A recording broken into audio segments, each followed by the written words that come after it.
Oh mon dieu, les gars, est-ce que ça tourne? Regardez, c'est un tueur de vaches. Ça, c'est de la vitesse. Ils sont vraiment rapides. Je l'ai eu. Ouais, super. Eh bien, je pense que maintenant, c'est à mon tour d'aller me faire piquer par l'un des insectes les plus douloureux de la planète, le tueur de vaches de l'Arizona. Alors c'est parti, allons-y les gars. Le tueur de vaches est appelé fourmi de velours aux États-Unis, car on les trouve souvent dans les pâturages de vaches et leur piqûre est si horrible qu'elle est suffisamment douloureuse pour tuer une vache. On n'a même pas besoin d'aller installer la table de piqûre. Non, je vais pouvoir... Allez, j'espère endurer cette douleur encore une fois et avant de rentrer à la maison. Ouais, c'est ça. Cet insecte ici est responsable de notre vidéo virale la plus célèbre avec plus de 83 millions de vues, mais moi je n'ai pas encore été piqué par celui-ci. Bon, ok, on revient ici.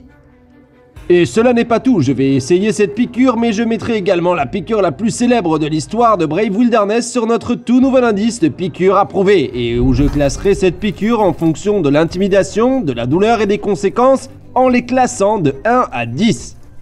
Et puis en prenant le score moyen pour voir où se situe le tueur de vaches sur le BSI officiel Brave Wilderness.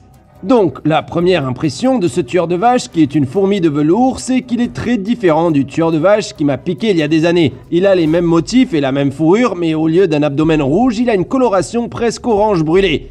Et c'est ça qui est cool avec les fourmis de velours, elles se présentent sous une variété de formes, de motifs et de couleurs. Des espèces de fourmis de velours peuvent être trouvées partout dans les Amériques, mais je pense que celles-ci, dans le sud-ouest des États-Unis, sont parmi les espèces les plus cool de toutes. On les appelle fourmis de velours, mais ce n'est pas du tout une espèce de fourmi. En fait, c'est une guêpe sans ailes. Les mâles de cette espèce ont des ailes et volent, mais ils n'ont pas de dard.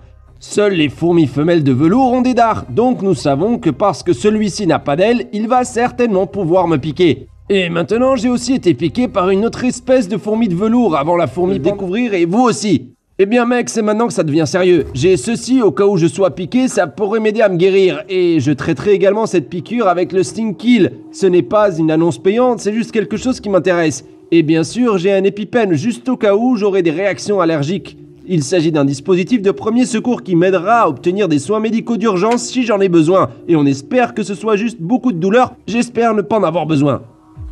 Et sur ce, regardons le dard de cet insecte. C'est donc toujours la partie la plus délicate, trouver la bonne prise, et c'est pour ça qu'on les appelle aussi des insectes indestructibles. En raison de leur exosquelette, leur corps est si fort qu'il est bien plus fort que la plupart des autres insectes. Je ne pourrai donc pas l'écraser ni le blesser du tout. Et vous entendez ça les gars? J'ai déjà entendu quelque chose qui m'intéressait. Ces insectes ont la capacité d'admettre un cri appelé stridulation. C'est un signal d'avertissement de détresse. Une sirène d'alarme si vous préférez. Et ce cri, la stridulation, je viens de l'entendre juste maintenant, c'est un signal d'avertissement, donc regardez, celui-là, je viens de l'entendre. Est-ce que vous arrivez à l'entendre les gars? Il est en train de le faire en ce moment, vous l'entendez? Rapprochez les caméras, vous pourrez l'entendre. C'est pas aussi bruyant que la fourmi panda, mais vous pouvez certainement l'entendre. Mais ne vous inquiétez pas, je ne fais aucun mal à cet insecte.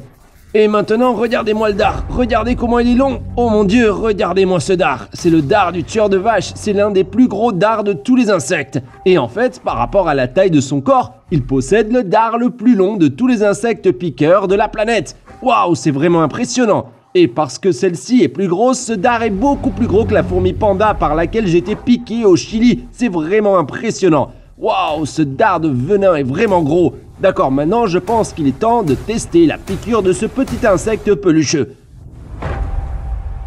Ok les gars, bon maintenant si vous êtes prêts, je crois que c'est le moment de tester la piqûre de cet insecte. Est-ce que vous êtes prêts les gars? On est prêts. D'accord, la première chose que je veux faire maintenant, c'est essayer de laisser le tueur de vaches me piquer tout seul. Et pour ce faire, je vais le remettre dans le conteneur et je vais simplement le placer à l'endroit habituel. Vous êtes prêts? Juste ici sur mon avant-bras. Ok, c'est parti. 1, 2, 3. Oh mon dieu, je peux le sentir sur mon bras.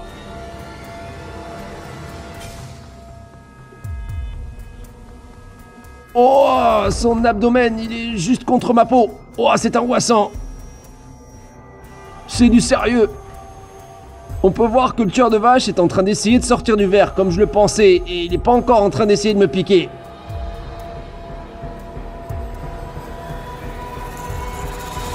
C'est ce que je pensais, il ne va pas me piquer si je lui fais rien. Ok, je vais le retourner. Oh, très bien, attendez. Ah, il faut avoir les nerfs solides pour ça. Oh, d'accord. Ok, donc vous n'avez pas vraiment à vous inquiéter d'une piqûre de cet insecte, à moins que vous ne le contrariez vraiment en essayant de l'attraper ou bien de le tenir avec une paire de pinces et de le laisser vous piquer de cette façon. Et c'est ce que je m'apprête à faire ensuite parce que je suis très curieux de savoir comment cela se compare aux fourmis de velours d'Amérique du Sud.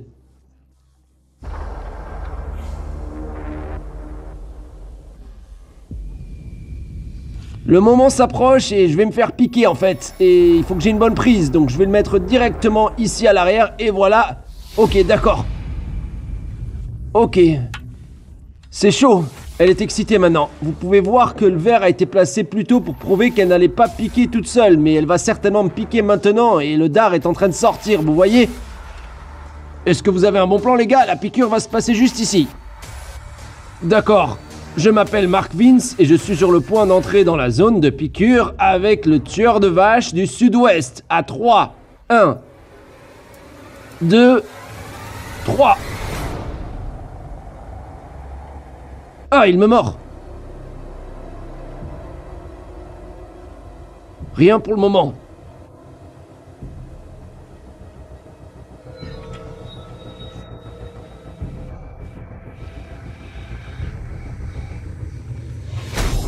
Ah, je sens le dard. Ah ouais. Oh waouh. Oh waouh, oh mon dieu. Oh. Waouh, le dard est dans ma peau. Oh waouh.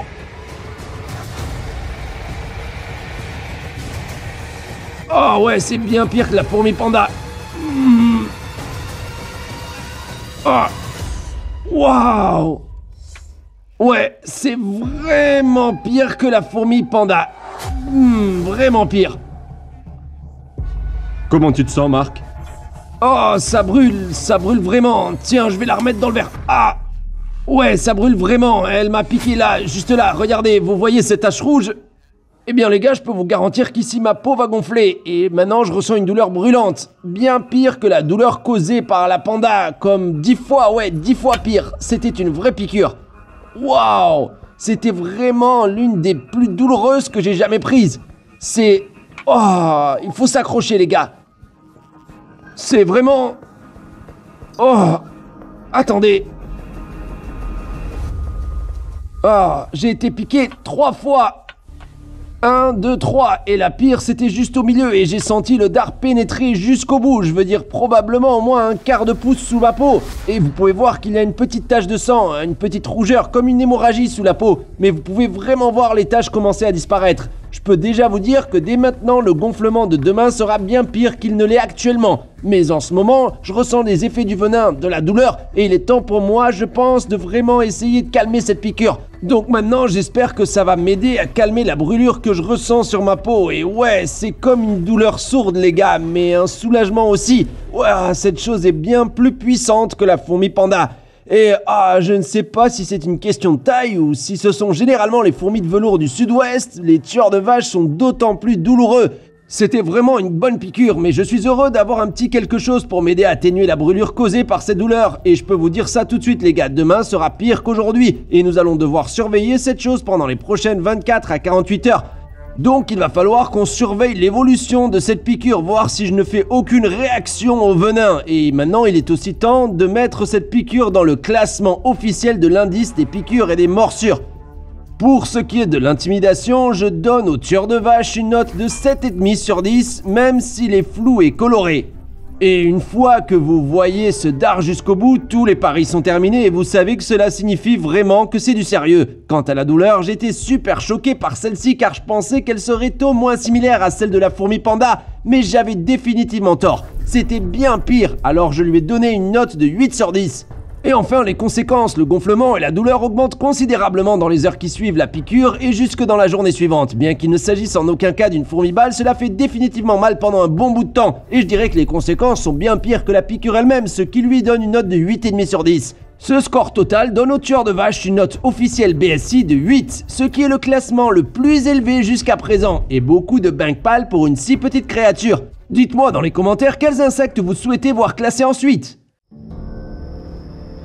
Je ne pense pas qu'il existe quoi que ce soit qui puisse vraiment vous préparer à mettre votre bras dans un récipient rempli de sangsues.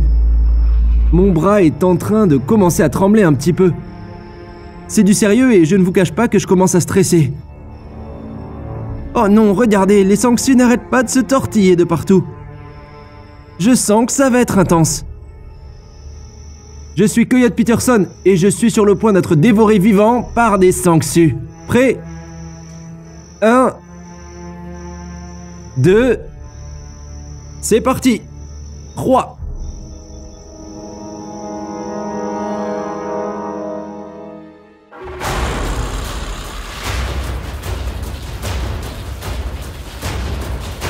Queue de dragon! Vous savez, normalement, une journée comme celle-ci, eh bien je serais là-bas dans les nénuphars en train d'attraper des tortues serpentines, mais aujourd'hui, nous allons faire quelque chose d'un peu différent. Alors on publie ces épisodes de Queue de dragon et beaucoup d'entre vous écrivent et disent « Coyote, combien de fois est-ce que tu as été couvert de sangsues ?» En fait, en 20 ans de capture de tortues dans les marécages, les étangs et les lacs, avec de l'eau jusqu'au cou, eh bien pratiquement aucune sangsue ne s'est retrouvée sur mon corps. Je ne suis donc pas trop habitué à ce genre d'expérience. La seule fois où je pense avoir eu une sangsue sur moi, c'est lorsque je tenais une tortue serpentine dans ma main et qu'une sangsue a rampé hors de la tortue et est restée sur ma main. Elle s'est accrochée à la paume de ma main mais n'a jamais sucé mon sang. Regardez les images et vous verrez. Je suis sûr que beaucoup d'entre vous ont vu le film Stand By Me. Vous connaissez cette scène où les enfants se promènent dans le marais et se couvrent de sangsues et disent « Ah, nous sommes mangés vivants !» Eh bien, ça n'arrive jamais. Donc ce que nous allons faire aujourd'hui, c'est prouver que toutes les sangsues ne sucent pas le sang humain. Et maintenant, je suis sûr que vous pensez « Coyote, je pensais que nous allions voir des morsures de sangsues. » Eh bien, tu viens de dire que toutes les sangsues ne sucent pas le sang humain. Alors, ce n'est pas le cas, mais ne vous inquiétez pas, aujourd'hui nous allons tester ce qui se passe lorsque mon bras entre dans un conteneur avec deux espèces différentes de sangsues. Ce que j'ai ici, ce sont deux conteneurs distincts. Celui-ci a la sangsue d'eau douce commune, comme on pourrait en trouver par exemple dans l'étang juste derrière moi ici. Celles-ci vivent en Amérique du Nord. Et dans cette main se trouvent des sangsues médicinales européennes. Celles-là viennent d'outre-mer et croyez-moi quand je dis qu'elles adorent le sang humain. Très bien, ce que je vais faire maintenant, c'est jeter les sangsues d'eau douce dans le conteneur et ensuite je vais plonger mon bras là-dedans. Vous êtes prêts les gars? C'est parti! Ok, vas-y. Et voilà le travail. Regardez ça les gars, elles ont l'air effrayantes mais je ne suis pas stressé pour le moment car je sais que ces sangsues ne vont pas sucer mon sang. Même si elles s'accrochent à mon bras, eh bien elles sont davantage curieuses et veulent découvrir le nouvel environnement dans lequel elles sont. Elles ne vont pas essayer de me manger. Et maintenant, c'est le moment de la vérité. Mon bras est sur le point d'entrer dans le récipient contenant les sangsues d'eau douce. Vous êtes prêts? Ouais, c'est bon, vas-y. 1, 2, 3. Je sais que j'ai dit que je n'étais pas stressé, mais quand même, mettre son bras dans un récipient qui contient des sangsues fera certainement augmenter votre rythme cardiaque. Oh non, celle-ci semble se diriger tout droit vers mon bras, tu vois ça? La plupart des espèces de sangsues d'eau douce, en particulier celles que l'on trouve aux États-Unis, se nourrissent d'invertébrés plus petits ou d'espèces à sang partagé, comme les reptiles et les amphibiens. Elles sont plutôt intelligentes et c'est quelque chose de nouveau dans leur environnement, elles montent jusqu'à mon bras. Mais en fait, après, elles se détournent. Regardez ça. J'ai gardé mon bras immergé dans le conteneur pendant 15 minutes et je n'ai pas été mordu par une seule sangsue. D'accord, je pense qu'à ce stade, nous avons prouvé que les sangsues d'eau douce n'ont aucun intérêt à sucer mon sang. Sortons maintenant les sangsues médicinales européennes et voyons ce qui va se passer avec elles.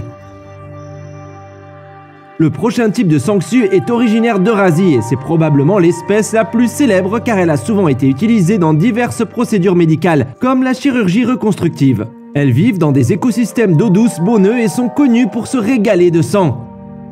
Je suis juste allé chercher le conteneur avec les sangsues médicinales européennes et vous avez probablement même pas remarqué le changement dans l'inflexion de ma voix. En fait, à ce stade, je suis assez stressé, les sangsues vont adhérer à mon bras et vont consommer mon sang, c'est sûr. En plus, elles n'ont pas mangé depuis quelques jours et croyez-moi quand je dis qu'elles ont faim. On va voir ce qui va se passer. Maintenant, je vais les mettre dans le grand conteneur. Est-ce que tu es prêt, Marc? Ouais, tu peux y aller, lâche le kraken. C'est parti. Ok, le moment se rapproche et je ne peux pas abandonner maintenant. Je vais le faire pour la science. Oh mon Dieu! Ça fait beaucoup de sangsue, Coyote. Ouais, je sais que c'est de la folie. D'accord. Je pense qu'il est temps de plonger mon bras dans un récipient rempli de sangsue maintenant. Pourquoi je fais ça? Oh mon Dieu! Regardez les bougies, elles se tortillent de partout. Je sens que ça va être intense. Est-ce que vous êtes prêts à ce que je sois mangé vivant par des sangsues, les gars? Je crois que oui. Tu es prêt? Marc, toi, je sais que t'es prêt. Ok.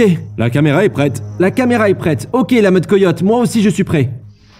C'est parti. Il y a vraiment beaucoup de sangsue. Ouais, je sais, mais je dois le faire.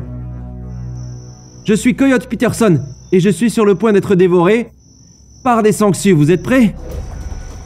1, 2, c'est parti. 3. Mon cœur bat à toute vitesse. Regardez, une sangsue s'est déjà accrochée à mon bras. Juste comme ça, elle s'est instantanément fixée à mon bras. Oh mon Dieu! Elles commencent toutes à nager vers mon bras, regardez! Elles sont maintenant 3 accrochées à mon bras. Seulement quelques secondes se sont écoulées. J'ai plongé mon bras il y a seulement... Et attendez, il y en a une qui essaie de remonter sur ma chemise. Viens par là. Et regardez, il y en a une sur la paume de ma main. Mon cœur bat à toute vitesse, regardez-moi ça. Il y en a partout. Ah! J'arrive vraiment à les sentir sur ma peau. Ah! J'ai l'impression que c'est du papier vert qui se frotte contre ma peau. Ah, ma main et mon bras sont dans l'eau depuis environ 60 secondes et toutes les sangsues sauf une sont maintenant sur mon bras.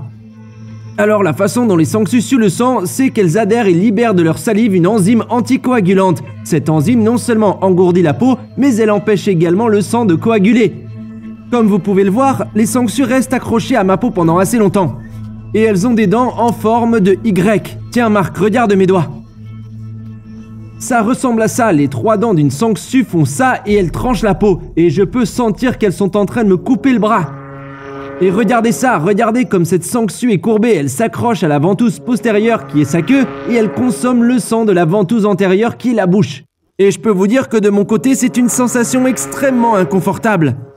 Comme vous pouvez le voir, je n'ai pas vraiment l'air d'apprécier. Regardez toutes les sangsues qui sont accrochées à mon bras.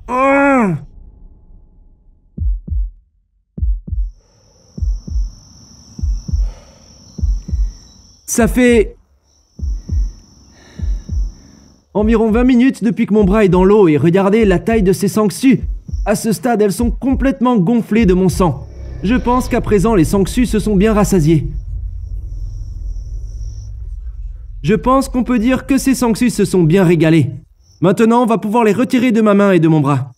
Alors maintenant, il existe une bonne et une mauvaise façon de retirer une sangsue de votre corps. Vous pensez peut-être que vous devez juste l'arracher. Eh bien, l'arracher, ce n'est pas bon parce que vous pouvez réellement arracher leurs dents dans la plaie.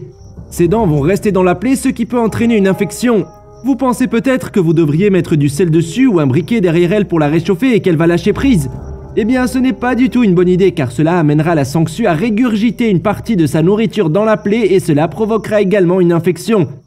La meilleure façon de retirer une sangsue, c'est d'utiliser simplement le bord de votre doigt. Et ce que je vais faire, c'est glisser doucement la ventouse antérieure hors de la plaie. Est-ce que vous êtes prêts? Regardez les gars. Comment savoir où se trouve la ventouse antérieure? Eh bien, c'est évident qu'il s'agit de la face antérieure car vous pouvez voir que l'arrière n'est pas attaché. Et regardez cette sangsue, elle s'est détachée. Ah, regardez, celle-là aussi s'est détachée. Regardez-moi ça les gars. Eh bien, il y a aussi le fait que puisque la sangsue a assez mangé et qu'elle va se libérer toute seule d'elle-même, ces deux sangsues sont tellement pleines de sang qu'elles se détachent. Une fois que la sangsue a fini de manger, elle va se détacher d'elle-même. Regardez la taille de cette sangsue. Elle est remplie de sang et regardez aussi le sang qui coule de ma main à ce stade. Waouh!